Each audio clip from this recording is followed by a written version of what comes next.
Hi, it's me again with Corel Draw Tips and Tricks, and I'm still helping this person on this wrench. And a couple questions.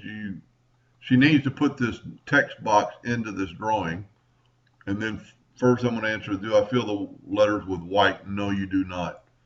And you've got your fill in white already, but I'm going to make it yellow, and I'm going to hit back of the page so you can see through it, so your numbers are not filled with anything. That's what you want. So I'm going to set my nudge distance on like 2 inches, and I'm going to nudge this fill out of the way. And this is how I would do it, and I think it would work. Or what you need to do is take your text box and put it in the wrench where you're going to want it. And that's pretty good right there. And this is going to be on that's what I said, I think, on the other video.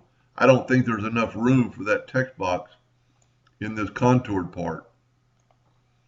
So you either need to make that text box smaller or something, because that isn't going to fit and leave you any room for the drawing around here.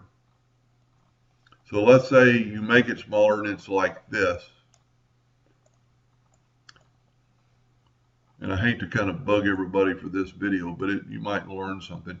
We need to make a void. I'm going to make my nudge factor a little bit less, try to get this more in the middle, or more in the middle of the block. And you've got this, so let's say you need to put this into there. So take your Smart Fill tool and fill this in. And then let's move our nudge factor back to 5 inches. And let's nudge this out of the way. And there we have a void, or a well, what I call it, for our text file. And then I'm going to left click, right click, and I'm going to grab our drawing, and she did a pretty good job of making her checkerboard type stuff. Go to arrange, power clip, place inside frame, and voila, you've got the design around that text box. Anyway, I hope it helped them a little bit. Thank you for watching.